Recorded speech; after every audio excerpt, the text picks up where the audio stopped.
RER, information. Et nous retrouvons tout de suite le journal présenté par Éric Michel. Bonjour. Bonjour à tous. Drôle de journée de négociation hier dans les deux conflits sociaux. À la Zermatt, pas d'accord, mais les grévistes débloquent les denrées périssables. À Carrefour Sainte-Suzanne, les grévistes lèvent tous les blocages, mais la direction les traduit en justice tout en les invitant à négocier. Tout d'abord au port, nouvel échec de la réunion entre les dirigeants de la Zermatt et les dockers. Aucune solution n'a été trouvée. La direction maintient le licenciement de 19 personnes dans le cadre du transfert de la maintenance des chariots cavaliers. Les grévistes veulent, eux, voir les comptes de la société et refusent tout licenciement. Aucun des deux partis ne cède le moindre millimètre de terrain. Le bras de fer se poursuit. Toutefois, les dockers ont annoncé qu'ils traiteront dès aujourd'hui les containers frigorifiques en souffrance sur les quais et demandent aux propriétaires de venir les récupérer. Autre bonne nouvelle, et pour ceux qui ont commandé le riz à moins d'€1, une délégation de la coopérative solidaire a rencontré hier matin les dockers et les aconniers du port Est. Les grévistes ont accepté de décharger le conteneur de riz bloqué depuis 2 semaines. Le transitaire a toutefois refusé de transporter la marchandise. C'est un camion de Jean-Bernard Caroupaille qui a assuré le transport. Les livraisons du riz à moins d'€1 vont donc commencer aujourd'hui même. À Carrefour Sainte-Suzanne, comme l'a souhaité la direction, les grévistes ont libéré tous les accès à la grande surface pour pouvoir débuter les négociations. Mais dans l'après-midi, un huissier est venu apporter aux manifestants une trentaine d'assignations devant le tribunal de grande instance pour demain. La direction à laquelle se sont joints les commerçants de la galerie marchande reproche aux grévistes les pertes financières et le blocage des livraisons. Une action judiciaire annoncée à quelques minutes d'une deuxième rencontre de négociation, ce qui a eu pour effet de casser le moral des grévistes qui s'interrogent sur ce que veut réellement la direction. Le projet de loi sur la sécurisation de l'emploi a été définitivement adopté par le Sénat hier, après la réunion de la commission mixte paritaire. Le texte a recueilli 169 voix. Seul le groupe communiste a voté contre. L'UMP s'est abstenu. Le projet de loi retranscrit dans la législation l'accord national interprofessionnel, l'ANI, conclu en janvier entre le patronat et 3 syndicats majoritaires, la CFDT, le CFE-CGC et la CFTC, mais refusé par la CGT et Force ouvrière. Cette loi sur la sécurisation de l'emploi prévoit notamment une sécurisation du contrat à durée indéterminée. En effet, les CDD vont être taxés à hauteur de 4 à 7% et les sommes rapportées vont servir à faire baisser les charges si l'entreprise embauche en CDI. Un volet formation est aussi obligatoire. Une mutuelle santé pour tous les salariés est également obligatoire et payée par l'entreprise. Autre avantage pour le salarié, c'est les droits rechargeables au chômage. Aujourd'hui, si vous touchez la CEDIC et que vous retrouvez un emploi, vous perdez le reste de vos allocations.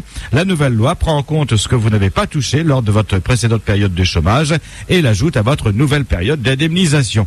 La loi accorde plus de flexibilité aussi aux entreprises. Accord de maintien dans l'emploi, mobilité interne et refonte des procédures de licenciement. Il ne devrait plus y avoir de licenciement sec puisque les syndicats font leur entrée dans les conseils d'administration. Et en cas de conflit, patron syndicat décide et avant toute décision définitive, il reviendra à la direction du travail de la valider. La loi conforte et modernise le dialogue social, renforce les droits des salariés et fait le choix de l'emploi plutôt que du licenciement. C'est un progrès considérable pour les salariés, s'est réjoui le ministre du Travail, Michel Sapin. RER. C'est ce matin que Michel Vergoz présentera son rapport au Sénat sur la proposition de loi visant à garantir la qualité de l'offre alimentaire en Outre-mer, déjà adoptée par l'Assemblée nationale en mars dernier. Le texte prévoit que la teneur en sucre ajouté dans les denrées alimentaires de consommation courante soit la même en métropole qu'en Outre-mer, que la date limite de consommation d'un produit doit être identique en métropole qu'en Outre-mer. Et enfin, l'article 4 de cette proposition de loi va satisfaire les producteurs locaux puisque les performances en matière de développement l'assurement des approvisionnements directs de produits de l'agriculture, c'est-à-dire en langage plus simple, le délai d'approvisionnement, sera obligatoirement pris en compte pour l'attribution des marchés publics et des restaurations collectives. Ce texte va être examiné donc ce matin par la Commission des affaires sociales à partir de 11h et la discussion en séance publique interviendra le 21 mai. Votre question d'actualité, justement, aujourd'hui, saviez-vous que le taux de sucre dans les produits de consommation courante et la date limite de consommation n'étaient pas le même en métropole qu'en Outre-mer et donc à La Réunion? Faites-vous attention aux dates limites, vérifiez-vous ces dates limites de consommation. Vous arrive-t-il de consommer des produits périmés de quelques jours? Eh bien, vos réactions et témoignages en direct à 9h et 11h sur le 47 2x33 et le 47 2x34. Sur Facebook, rendez-vous sur la page RER Radio Officielle ou encore notre site internet www.rer.ru. Le POSEI, le programme d'options spécifiques à l'éloignement et à l'insularité, n'est pas remis en cause. Et hier, à l'occasion de l'audition de Stéphane Le Foll, ministre de l'Agriculture, par la délégation aux Outre-mer de l'Assemblée nationale, les députés Jean-Claude Fruteau, Patrick Le Breton et Jean-Jacques Vlaudi ont interrogé le ministre sur le POSEI, dont l'avenir est incertain depuis les récentes déclarations du commissaire européen Ciolos, annonçant une réforme prochaine de ce dispositif spécifique de soutien aux agricultures d'Outre-mer. Les députés du Progrès ont notamment souligné que le découplage des aides envisagées signifiait la fin programmée de notre agriculture traditionnelle et des emplois qui y sont liés, tout en insistant sur la nécessaire diversification des productions. Cette diversification ne doit en aucun cas se faire brutalement au détriment de la culture traditionnelle de la canne, qui, selon Patrick Le Breton, doit rester la culture pivot. Et c'est avec satisfaction que Jean-Claude Fruteau, Jean-Jacques Vlaudi et Patrick Le Breton ont accueilli la réponse du ministre de l'Agriculture, qui a réaffirmé son opposition au découplage des aides et son souhait de relancer les aides à la structuration des filières agricoles. Une évolution souhaitée par le gouvernement qui ne remettra pas en cause la filière canne, dont le ministre a reconnu le caractère de culture pivot à La Réunion. Par ailleurs, les députés du Progrès ont interrogé le ministre sur la question cruciale des retraites des agriculteurs, dont le niveau n'est pas acceptable, particulièrement dans les Outre-mer. Le ministre s'est engagé à intégrer ce problème majeur dans la prochaine conférence sociale ainsi que dans la prochaine loi agricole qui sera discutée dans quelques mois. Chute de la fréquentation hôtelière en février 2013, 58 500 nuitées ont été enregistrées, soit un recul de 11,5% par rapport au mois de février 2012. Le taux d'occupation cède près de 5 points par rapport à février de l'année dernière et n'atteint plus que 59%. Toutes les catégories d'établissements sont affectées par cette désertion. L'arrêt du projet du tram-train risque de coûter cher, très cher au conseil régional. Le groupement d'entreprises Tramtis a décidé d'intenter une action en justice contre l'actuelle majorité régionale. Tramtis accuse la région de ne pas avoir réalisé les recherches de financement nécessaires à la concrétisation du projet pour lequel l'État avait affiché un grand intérêt selon le groupement d'entreprises. Il réclame en réparation la somme colossale de 170 millions d'euros.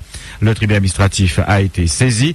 Hier, la commission permanente de la région a voté les crédits pour la désignation de son avocat. RER.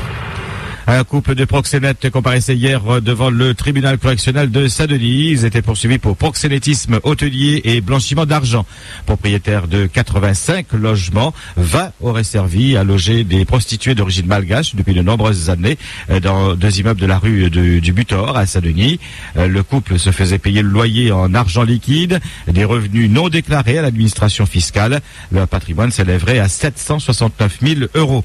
À la barre hier, le couple de sexagénaires a nié les faits, affirmant n'avoir jamais su les activités de leurs locataires, ce qui a eu le don d'agacer le président du tribunal.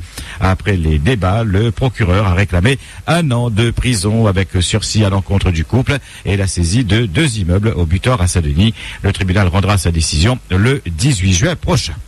RER. Et puis si vous aimez les animaux, ne ratez pas ce week-end de la Pentecôte le salon Animaux 2013 au parc des expositions à Saint-Denis. 6500 mètres carrés seront consacrés à nos 10 000 amis les bêtes. Vous pourrez visiter de véritables villages de canins, félins, reptiles, oiseaux, etc.